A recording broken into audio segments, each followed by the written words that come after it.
성형외과나 헬스장 같은 데 보면 사진을 이렇게 두 장 걸어 놓고 이제 비포 또 애프터 이렇게 해서 서로의 이 차이를 확연하게 비교할 수 있도록 해 놓은 것들이 있습니다.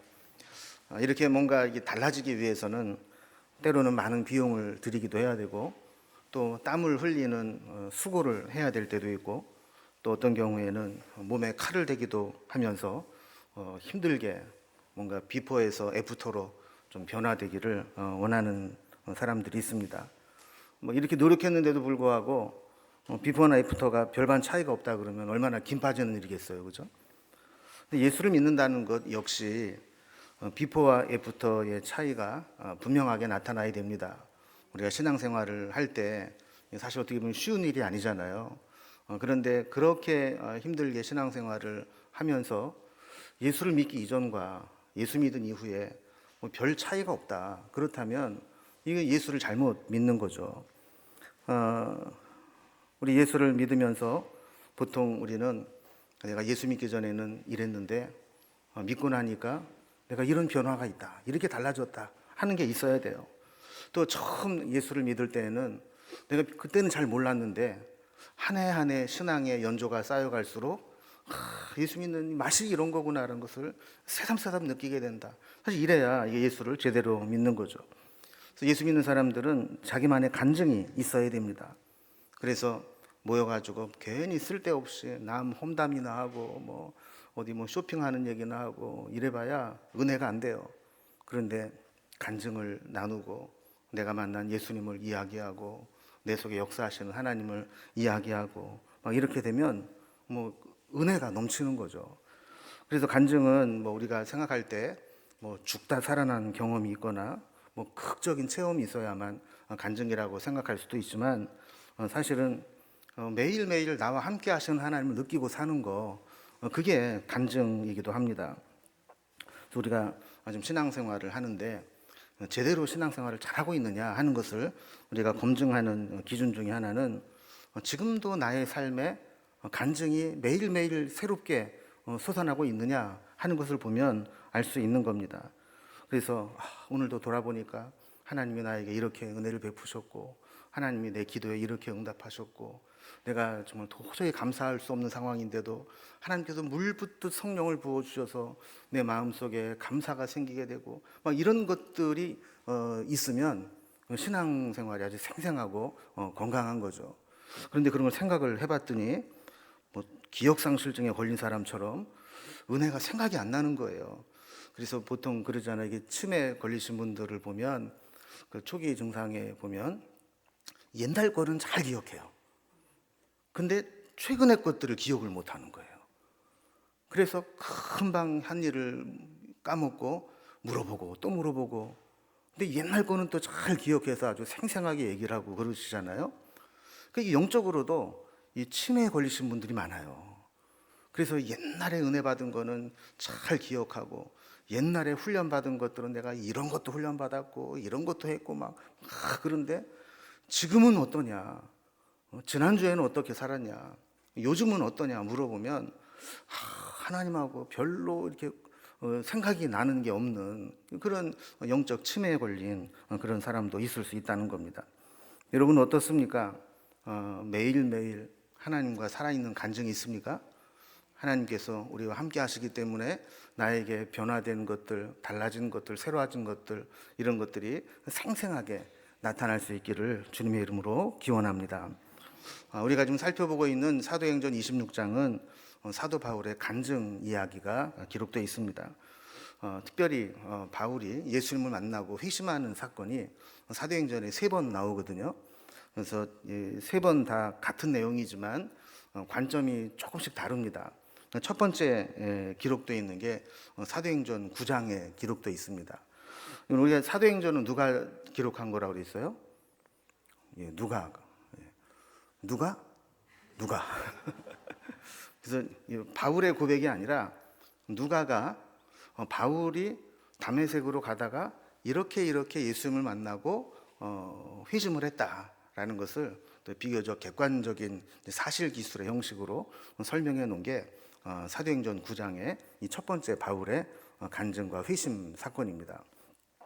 두 번째 회심 간증 사건이 22장에 나오게 되는데, 바울이 1차, 2차, 3차 전도여행을 마치고 예루살렘으로 돌아왔을 때 유대인들이 사도 바울을 붙잡아서 공회로 넘기려고 하면서 큰 소동이 일어나지 않았습니까? 이때 이제 천부장이 야, 이거 이러다 사람 죽겠구나 싶어서 이 바울을 빼옵니다. 그래서 이 유대인들을 에게서 빼온 후에 천부장의 호의를 이렇게 받으면서 유대인들 앞에서 변론할 수 있는 기회를 줍니다. 그래서 유대인들에게 자기 자신을 변론을 하면서 내가 옛날에 이랬는데 지금 이렇게 예수님 만나고 지금 내가 이런 것을 하는 사람이다라는 것을 이렇게 이야기를 합니다. 그래서 자기가 변화된 이야기를 간증처럼 이야기하는 거죠. 그리고 세 번째 회심 간증 사건이 오늘 본문에 있는 26장에 나오는 겁니다. 그래서 이거는 아그리빠 왕과 베스도 총독 앞에서 이제 세 번째로 이제 간증을 하게 되는 건데, 뭐 단순히 내가 이렇게 회심했다 이런 간증이 아니고 아그리빠나 베스도 총독에게 이 기회를 통해서 내가 예수님을 만난 것처럼 당신들도 예수님 만나면 좋겠습니다라고 전도하는 그런 목적을 가지고 한 내용이다 이렇게 볼 수 있습니다. 그래서 우리 지난 시간부터 우리 바울의 간증 회심 사건을 26장을 통해 살펴보고 있는데, 간증은 세 가지 틀로 이루어져야 됩니다. 뭐 꼭 이렇게 해야 된다라는 건 아니지만 세 가지의 틀로 할 때 간증이 곁가지로 안 세고 하나님의 영광을 드러내게 됩니다. 그래서 괜히 간증 잘못하면요, 내가 옛날에 한참 놀 때 뭐 이러면서 그냥 뭐 그 아주 험악한 얘기만 하고 그러면은 하나님은 전혀 기억이 안 나고 아유 저 사람 저 옛날에 좀 놀았대 이것만 기억에 나면 이건 간증의 의미가 없는 거예요. 그래서 어떤 틀을 해야 되느냐? 첫 번째는 예수님 만나기 전의 모습이 어떠했는가, 예수님 만나기 전에 얼마나 비참한 삶을 살았는가 이런 것들을 이야기하는 것이고, 두 번째는 내가 어떤 경로를 통해서 예수님을 만나게 되었는가, 예수님 만나게 되는 과정을 설명하는 것이고, 세 번째는 예수님을 만나고 변화된 나의 모습이 어떠한가, 예전에는 내가 만나기 전에는 이랬는데 예수님 만나고 나서 이렇게 달라졌다, 이거를 이야기하는 게 간증의 3요소라는 겁니다. 그래서 사도 바울은 이 세 가지의 형식을 통해서 간증을 하고 있는 겁니다. 그래서 지난 시간에 살펴본 간증의 내용은 바울이 예수님 만나기 이전에 어떤 삶을 살았는가 하는 것들을 소개를 했어요. 뭐 혹시 뭐 기억을 못 하시겠지만 한번 정리를 해보면 바울이 어떤 고백을 했습니까? 나를 고소한 이 유대인들 있는데 사실은 나도 그들과 같은 하나님을 믿었고 그들과 같은 신앙을 가지고 있다. 그리고 열심으로 따지면 내가 그 사람들보다 훨씬 더 열심히 있었다. 내가 어느 정도로 열심히 있었느냐, 유대교를 믿을 뿐만 아니라 다른 사람보다 더 열성적으로 믿어서 예수 믿는 자들을 핍박하고 또 예수 믿는 자들을 죽이는 것에 내가 찬성표를 던졌고 외국에까지 가서 예수 믿는 사람들을 박해하고 붙잡아오는 그런 열심을 냈었다. 이게 이제 바울의 예수님 만나기 이전의 모습을 이야기하는 겁니다. 자, 그러다가 지난주에 살펴본 마지막 절 12절 말씀에 보면 그가 이렇게 열심을 내고 박해를 하다가 그 박해하는 일로 대제사장들의 권한과 위임을 받고 다메섹으로 갔다라는 이야기를 합니다. 여러분, 이제 권한과 위임을 받아서 가는 자를 신학적으로는 사도라 부르고 외교적으로는 대사라 부릅니다. 사도, 보냄을 받았다 이런 의미거든요.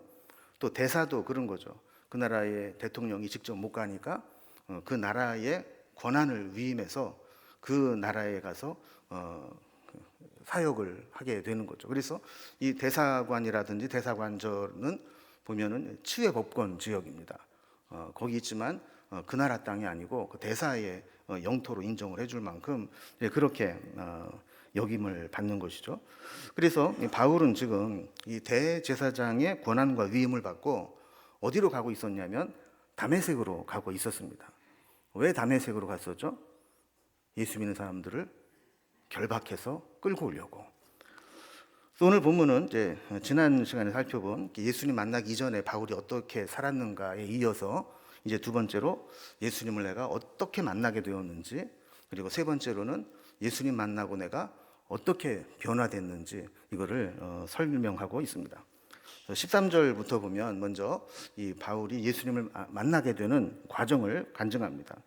왕이여 정오가 되어 길에서 보니 하늘로부터 해보다 더 밝은 빛이 나와 내 동행들을 둘러 비추는지라 우리가 다 땅에 엎드러지매라고 했어요. 자, 다메섹으로 가는 도중에 정오는 난 12시를 말하는 시간 아닙니까? 난 12시에 큰 빛을 만나게 되었고 그 빛을 감당하지 못해서 같이 갔던 그 동행들이 함께 땅에 다 엎드려지게 되었다라는 거예요. 여기서 우리 몇 가지 이제 단서를 볼 수 있는데, 그 지역 사람들은 보통 한낮에는 여행을 하지 않습니다. 우리가 이제 처음에 동남아시아 가면 아유 저 게을러 터져가지고 막 이러는 생각을 처음에는 막 해요. 왜냐하면 낮 시간에 밥 먹고 다 디비 자는 거예요. 그래서 야 지금 이 낮에 일해야 될 시간에 저렇게 자빠져 자고 뭐 언제 일하고 그러나 싶은데, 거기 이제 가서 며칠을 선교를 하거나 생활을 해보면 자는 게 남는 거다 이런 생각이 들게 되죠. 왜냐하면 더위 먹어가지고 괜히 막 돌아다니고 그래봐야 의욕만 불태우지 한 며칠 하다 보면 지쳐가지고 뻗어버리게 되거든요. 그러니까 차라리 이렇게 알아놓느니 낮 시간에는 좀 더위를 피해서 쉬는 게 낫다 이런 생각이 듭니다. 그쪽도 중동 지역도 마찬가지죠. 낮에는 너무 덥고 힘들어서 지치기 때문에 여행을 한다든가 또 일을 하지 않습니다. 그런데 바울은 뭐 더위고 힘든 일이고 상관하지 않습니다. 얼마나 예수 믿는 사람 붙잡아 오는데 열심을 냈는지 정오에도 쉬지 않고 다메섹으로 지금 들어가고 있는 거예요. 유대인 입장에서 보면 참 충성된 자고, 또 예수 믿는 사람들 입장에서 보면 악질도 그런 악질이 없는 거죠. 얼마나 독하면 그래. 난 12시에도 다른 사람들 다 더위 피해가지고 한숨씩 자고 있는데 우리 붙잡겠다고 다메섹까지 쫓아오나, 이런 사람입니다. 또 정오라고 이제 표기를 한 것은 이게 낮 시간이라는 것을 강조하는 의미도 있습니다.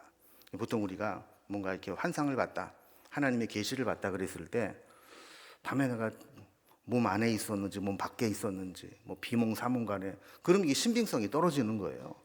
그런데 내가 잔 시간이 아니라는 거예요. 낮 시간에 움직이고 있다가 확실한 팩트로 내가 예수를 만났다, 이런 이야기를 하는 겁니다. 또 여기 보면 나와 내 동행들을 그 빛이 비추었다 그랬어요. 이것은 혼자만의 경험이 아니고 거기에 있었던 사람들이 동시에 경험한 공동체적 경험이었다라는 겁니다. 그래서 이 사람들이 이것은 꿈이나 비몽사몽간에 본 일이 아니고 분명히 낮에 맨정신이 있을 때 공동체적으로 체험한 사실이다라는 것을 이제 강조하는 것이죠. 그러면 보통 우리가 이제 태양이 가장 강렬한 태양을 이제 정오의 태양으로 부르지 않습니까? 가장 수직에서 가장 강렬한 햇빛을 비추는데 그거를 이제 쳐다볼 사람이 없어요. 근데 저는 여기서도 이제 좀 재밌는 상상을 해봤는데, 바울이 좀 객기를 부린 게 아닌가 이런 생각이 들어요. 왜냐하면 이게 햇빛보다도 더 밝은 뭔가 빛이 있을 때 너는 뭐야 이러고 딴 사람들은 다 엎드려 가지고 그 빛을 피하는데 바울 혼자서 그 빛과 맞서 가지고 내가 누군 줄 알고 하다 눈이 멀고 막 그런 게 아닌가 이런 생각도 좀 해봤거든요. 근데 어쨌든 다른 사람들은 뭐 그런 증상이 안 나타났는데 바울은 그 빛을 보다가 시력을 잃어버리고 말았습니다. 그럼 보통 우리가 내가 뭘 봤어 라고 이야기를 할 때 진정성과 신빙성에 의심을 사는 이유는 밤에 혼자 봤다 그러면 안 믿어주는 거예요.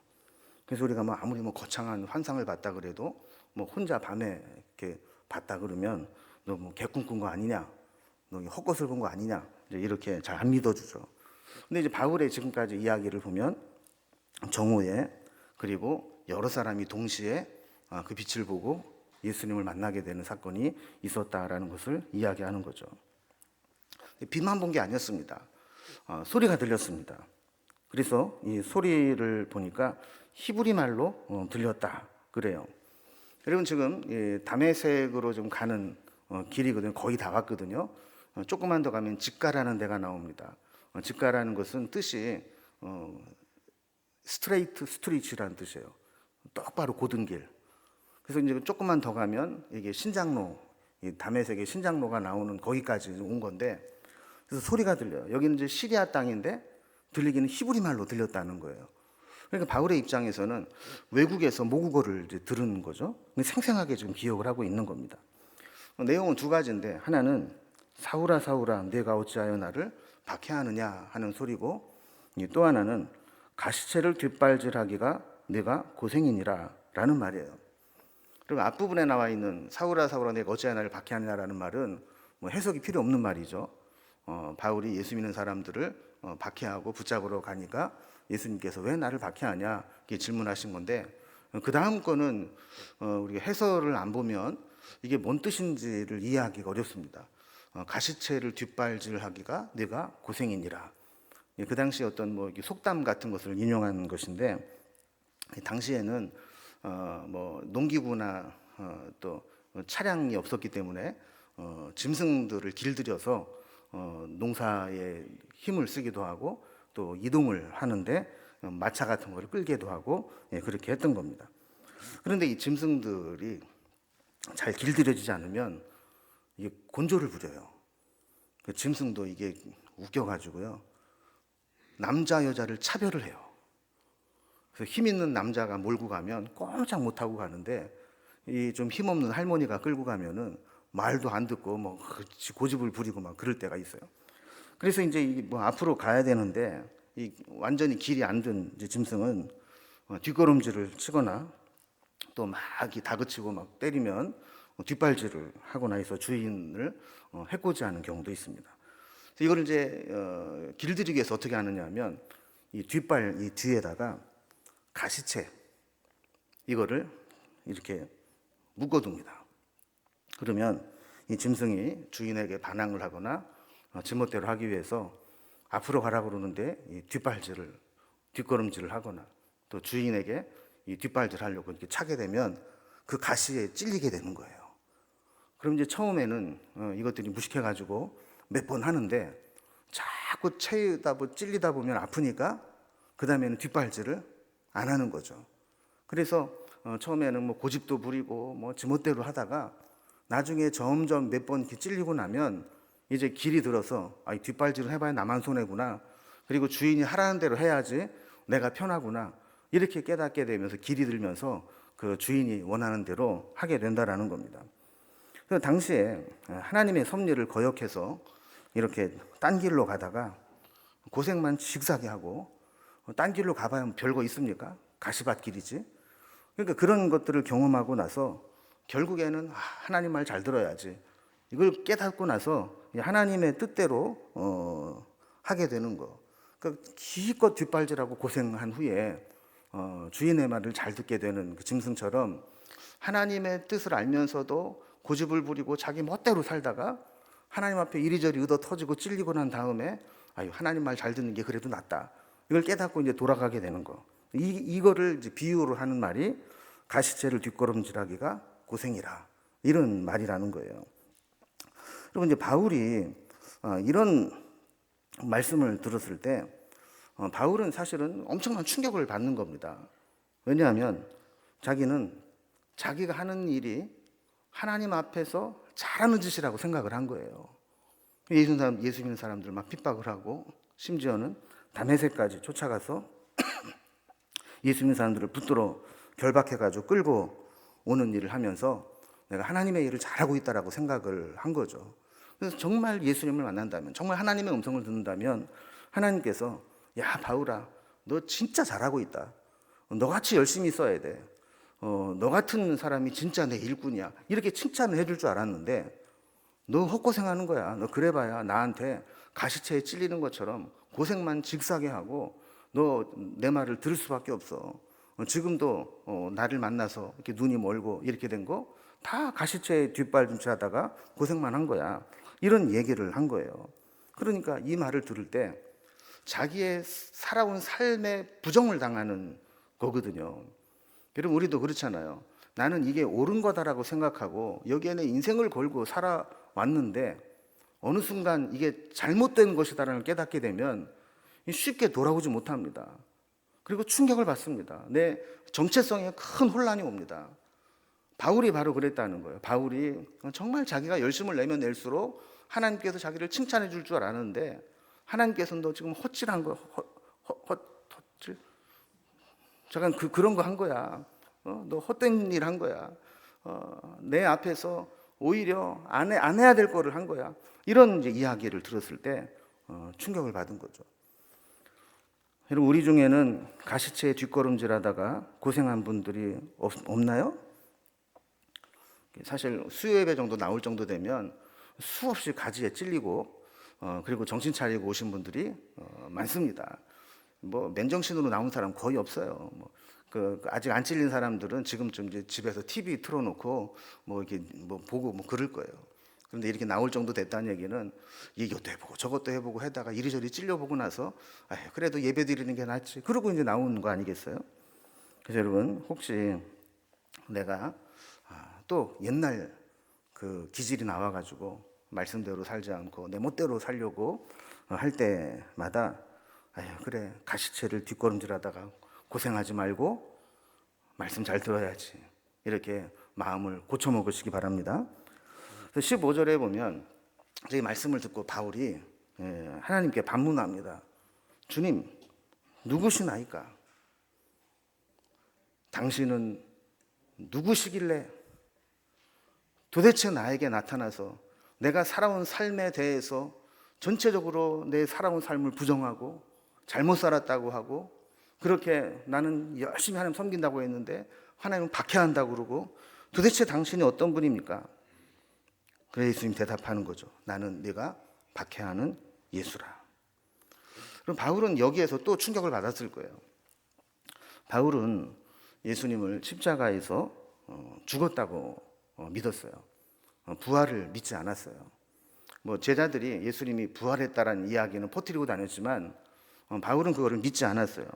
그래서 예수님 사람들을 거짓말을 한다고 이렇게 핍박을 한 거였거든요. 근데 예수님이 좀 살아계시고 그 주님이 나를 만나러 지금 찾아온 겁니다. 여기서 또 한 번의 충격이 있는 거죠. 나는 예수님이 죽은 줄 알고 죽으면 끝인 줄 알고 그리고 나서 예수 믿는 사람들은 다 잘못된 것을 믿는다고 생각을 했는데 그 예수님이 살아있고 나를 만나기 위해서 이렇게 찾아오셨다라고 했을 때 바울은 충격을 받은 겁니다. 사실 이렇게 되고 나면 바울이 할 말이 없는 거예요. 지금까지 그의 삶을 지탱하고 목숨처럼 지키고 살아왔던 그 믿음의 신념들이 한순간에 무너지는 것들이죠. 더 괴로운 것은 이 현실을, 상황을 부정하고 싶어도 부정할 수가 없어요. 왜냐하면 눈앞에 주님이 빛 가운데 보이고 주님의 음성이 들리는데 이걸 아니라고 부정을 한다고 부정되는 게 아니기 때문에 그런 거죠. 바울은 이 예수님 만나기 전까지 누구보다도 하나님에 대해서 잘 알고 있다고 생각했던 사람입니다. 가말리엘 문화에서 율법을 배웠고 하나님에 대해서 열심히 있는 사람이라고 자부했던 사람이죠. 그러나 지금 자기가 알고 있었던 것에 대해서 전적인 부정 현상이 일어나고 잘못 알고 있었다라는 것이 깨달아지게 되었을 때 그는 모든 것이 깨어져 버리게 된 거죠. 자, 이것이 지금 바울이 예수님을 만나게 되는 과정입니다. 간증의 두 번째죠. 간증의 세 번째는 뭐라고 그랬어요? 그거. 예수님을 만나고 난 다음에 나에게 어떤 변화가 있었는가. 이 세 번째입니다. 저는 어떻게 변화가 됐을까요? 아까 12절 말씀 다시 보면 바울은 박해하는 일로 인해서 대제사장들의 권한과 위임을 받고 다메섹으로 갔다 그랬죠. 그러니까 그는 그때까지만 해도 율법에 속한 사람이었어요. 대제사장에게 파송받은 대제사장의 사도요 대사로 살았습니다. 근데 예수님 만나고 난 다음에 그는 예수님을 위해 사는 사람으로 바뀌고 말았습니다. 예수님께 권한과 위임을 받고 보냄을 받은 예수님의 사도요 대사로 살아가게 된 것이죠. 그러니까 그의 삶이 바뀔 수밖에 없는 겁니다. 완전히 180도 달라진 삶을 살게 됩니다. 옛날에는 예수 믿는 사람들을 핍박하는 것을 하나님을 섬기는 것이라고 믿고 행동했는데, 이제는 그 예수님이 부활하신 것을 증거하는 삶으로 바뀌게 된 것이죠. 자, 그가 어떤 변화를 얻게 되었는가? 예수님께서 그에게 내린 이 명령형 단어가 나오게 되는데 16절부터 그 네 가지의 예수님의 명령이 나옵니다. 첫 번째는 일어나 너의 발로 서라 라는 것이고, 두 번째는 내게 나타난 일에 너로 종과 증인을 삼을 것이다 라는 말씀이고, 세 번째는 너를 이스라엘과 이방인들에게로 보낼 것이다 라는 것이고, 네 번째는 그들에게 예수를 믿게 하기 위해 믿음으로 얻게 될 기업을 얻게 하라 라는 것이었습니다. 예수님은 바울을 만나신 후에 바울에게 이런 명령을 내리신 거예요. 너는 이런 삶을 살아야 돼. 내가 너를 이렇게 보낼 거야 라고 말씀을 하셨을 때, 그는 그 말씀에 순종하기 위해서 그의 지금까지 가지고 살았던 모든 종교적 신념을 포기하고 예수 그리스도를 위해 살아가게 된 거죠. 그럼 네 가지를 간단하게 살펴봅니다. 첫 번째 명령이 뭐라고 그랬어요? 일어나 너의 발로 서라 라는 거였어요. 바울은 지금 이제 어떤 상황에서 이 말씀 받았냐면, 해보다 밝은 빛을 보고 충격으로 엎드려졌죠. 보는 것으로도 충격이었는데 예수님의 말씀을 들으면서 또 2차 충격을 받은 겁니다. 그래서 엎드려진 거예요. 16절에 보면 예수님께서 이제 일어나 너의 발로 서라 그랬어요. 이 말은 주님으로부터 이제 선교 사명을 받게 되고, 마치 임명장을 받고 이제 그 부임을 하는 것과 같은 거죠. 너 이제 여기 이렇게 엎드려 있으면 안 돼. 이제 일어나서 내가 너에게 명령하는 것을 지키며 살아야 돼. 이렇게 말씀하신 거예요. 두 번째 명령은 이제 예수님의 종과 증인을 삼을 것이다 라는 거예요. 그러니까 이제부터는 예수님의 종으로, 예수님의 증인으로 살아가야 된다라는 것이죠. 16절 이어서 계속 보면 예수님이 바울을 예수님의 종과 증인으로 삼을 것이다 그랬어요. 그 바울을 이제 임명장을 주고 파송을 하는데 어떤 지위로 보내느냐? 예수님의 종으로, 예수님의 증인으로 이렇게 보낸다라는 거예요. 예수님의 종이 된다라고 하는 것은 예수님의 뜻을 실현하고 예수님을 위한 삶을 살아야 된다라는 것이고, 예수님의 증인이 된다라고 하는 것은 그가 지금 경험한 것들을 전하는 자가 되어야 된다라는 겁니다. 세 번째로 바울에게 준 명령은 이제 이스라엘과 이방인들에게로 보낼 것이다 그랬어요. 근데 바울을 어디로 보내느냐? 이스라엘과 이방으로 보낸다. 근데 사실 이스라엘과 이방으로 보낸다는 것은 모든 사람에게 보낸다는 거예요. 왜냐하면 예를 들어서 너를 남자와 여자에게로 보내노라 그러면 남자나 여자나 아닌 사람이 없잖아요. 그러니까 모든 사람에게 보내는 것과 마찬가지로 유대인들은 이스라엘 백성과 이방인으로 나누는데, 그렇게 이스라엘과 이방인들에게로 보낼 것이다. 이 얘기는 모든 사람에게 보낸다는 거죠. 근데 여기 한 가지 재미있는 말을 합니다. 17절에 보면 이스라엘과 이방인들에게서 내가 너를 구원하여 그들에게로 보내어 그랬어요. 이렇게 구원과 사명의 문제가 여기 나오게 되는데, 그럼 구원이라는 게 뭐냐면 이 세상으로부터 우리를 건져내는 거예요. 그러니까 애굽에서 끄집어내는 거예요. 그런데 사명은 뭐냐면 구원받게 하고 훈련을 시켜서 다시 그 세상으로 보내는 거예요. 왜 보내죠? 그거라고. 세상에 가서 예수님을 전하라고. 그러니까 우리가 나 예수 믿고 구원받았다. 아싸 할렐루야 이게 끝이 아니라는 겁니다. 내가 구원을 받았으면 이제 다시 그들에게로 보내심을 받아야 그게 진짜 사명자라는 겁니다. 네 번째 명령은 그들, 세상에 살아가는 그들, 그들에게 예수를 믿게 해서 그들이 믿음으로 얻게 될 기업을 얻게 하라라는 것이죠. 18절에 보면 예수를 믿게 한다는 게 어떤 의미인가를 몇 가지로 설명합니다. 그 눈을 뜨게 해서 어둠에서 빛으로 나오게 하는 것이다 그랬어요.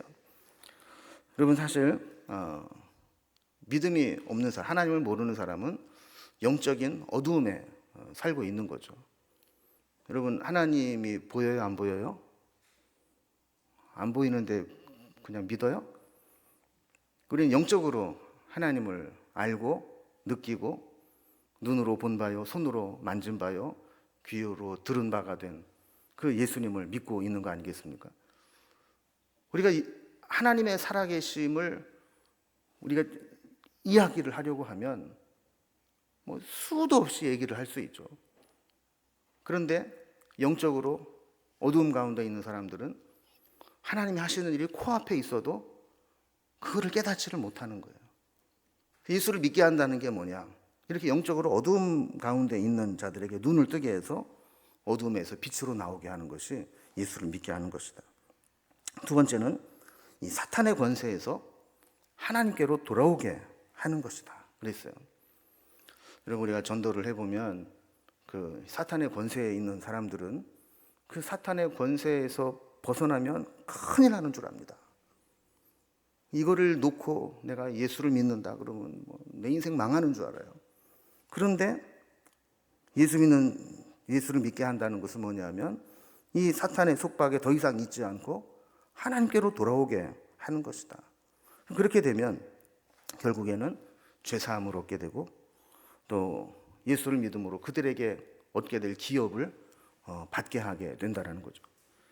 이제 바울은 예수님으로부터 이런 명령을 받게 되면서 살아가야 될 이유와 목적이 분명해졌습니다. 바울은 예수님을 만나는 그 시점에서부터 자기의 존재 이유와 존재의 목적을 새롭게 발견하게 된 겁니다. 19절에 보면 바울은 그것을 깨닫고 나서 아그리빠 왕에게 그러므로 하늘에서 보이신 것을 내가 거스르지 아니하고 주님께서 나에게 계시를 보여주셨을 때 나는 이걸 거부하지 않고 수용을 했다라는 거예요. 그리고 믿음이라고 하는 것은 하나님이 나에게 말씀을 주실 때, 계시하실 때, 깨닫게 하실 때 그것을 전적으로 수용하는 거예요. 그리고 거스르지 않았다라고 하는 것은 명령에 순종했다라는 거예요. 어떤 사람이 성경을 보면서 그런 이야기를 했어요. 성경에 나오는 믿음의 사람들의 특징이 뭐냐? 하나님께서 명령하시거나 말씀하실 때 상황을 분석하거나 사람들과 상의하거나 회의하거나 하나님과 협상하려고 하거나 타협안을 찾으려고 하지 않았다는 거예요. 그렇게 하는 사람들은 합리적인 것처럼 보일지는 모르지만 믿음의 역사는 나타나지 않는다는 거죠. 바울이 참 위대한 것 중에 하나가 뭐냐면 그가 잘못됐다라는 것을 깨달았을 때 그는 전적으로 수용하고 빨리 돌아섰다라는 겁니다. 그래서 20절에 있는 말씀처럼 바울은 먼저는 그 예수님 만난 다메섹에서 그리고 예루살렘으로 돌아와서 그리고 유대와 온 땅과 이방인들에게까지 가서 회개하고 하나님께로 돌아와서 회개에 합당한 일을 해라 이렇게 전하는 삶을 살았다는 겁니다. 그래서 21절에 보면 내가 이렇게 예수님 만나기 전에 이랬고 이렇게 예수님을 만났고 예수님 만나고 난 다음에 내가 이렇게 변화된 삶을 살았는데 그것 때문에 저 유대인들이 나를 못 잡아서 안달을 하고 나를 죽이려고 지금 저렇게 매일 고발하고 있는 거라고 이렇게 이야기를 하는 거죠. 22절에 보면 바울은 그 과정에서도 하나님의 도우심을 받아서 죽지 않고 여기까지 살아있게 되었다. 이렇게 기록을 하고 있는 겁니다.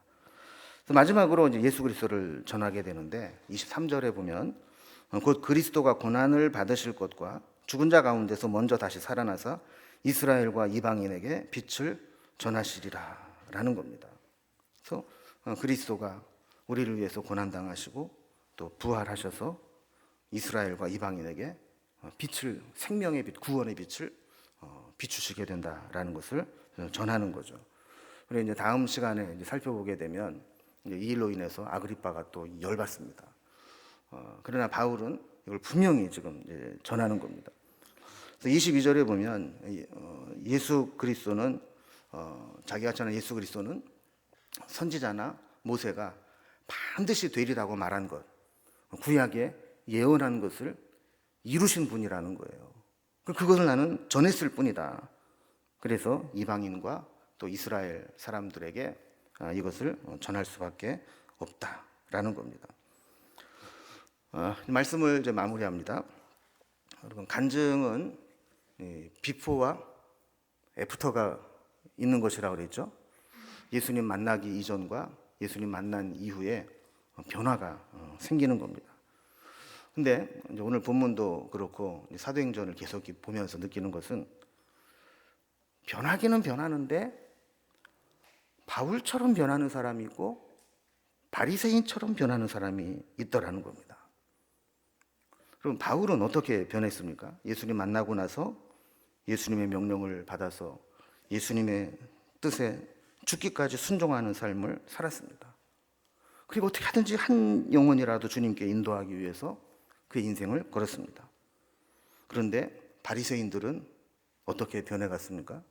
하나님을 믿는다라고 하면서 세월이 흐를수록 종교적으로 갑질을 합니다. 정죄하고 비판하는데 앞장섭니다. 하나님의 뜻을 거역합니다. 하나님의 아들과 예수 그리스도를 믿는 자들을 죽이고 쫓아내는데 앞장서게 됩니다. 자신의 종교적 야망을 이루기 위해서 하나님의 사람을 핍박합니다. 예수님보다 자기가 더 중요하고 자기가 더 드러나야 됩니다. 여러분, 신앙생활을 하면 할수록 점점 예수님을 닮아가고 뭔가 그 사람 옆에 가면 예수님의 향기가 나고 저 사람은 정말 예수님과 함께 십자가의 길을 가는 사람이야. 정말 겸손하게 주님을 섬기는 사람이야. 이런 것이 느껴져야 할 텐데 예수를 믿으면 믿을수록 저 사람 바리새인 같아. 앞만 봐도 바리새인 같아. 종교적으로 갑질이나 하려고 그러고 교만이 하늘을 찌르고 천상천하 유아독존 그 다음에 뭐죠? 그래서 뭔가 자기의 기준으로 막 판단하고 비판하고 하면서 자기만 의롭고 다른 사람은 다 문제가 있고 자신의 어떤 욕망과 종교적 야망을 위해서 예수님도 복음도 교회도 뒷전으로 물려두는 그렇게 변해가는 사람도 있더라는 겁니다. 여러분, 저는 그게 참 두렵습니다. 제가 목사가 되면서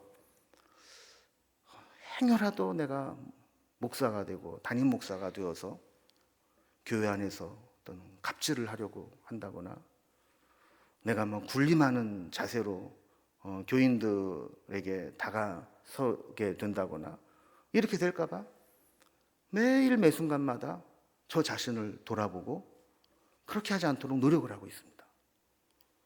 왜냐하면 그렇지 않으면 담임 목사라고 하는 자리가 교회의 모든 권력과 힘이 집중될 수 있기 때문에 자칫 잘못하면 바리새인처럼 될 수 있는 가능성이 많기 때문에 그런 거예요. 여러분, 저는 여러분들이 신앙생활을 하면서 내가 바울처럼 변해가고 있는지 아니면 바리새인처럼 변해가고 있는지 한번 돌아봤으면 좋겠습니다. 비포와 애프터, 여러분의 몇 년 전의 모습 비포와 지금의 모습 애프터를 봤을 때 나는 예수 믿기 이전보다 신앙생활 시작할 때보다 바울과 같이 변해가고 있어. 그런 건지 아니면 어느 순간 보니까 바울처럼 시작했는데 바리새인처럼 변해가고 있는지 우리의 신앙을 점검해 볼 수 있는 기회가 될 수 있기를 주님의 이름으로 기원합니다. 기도하겠습니다.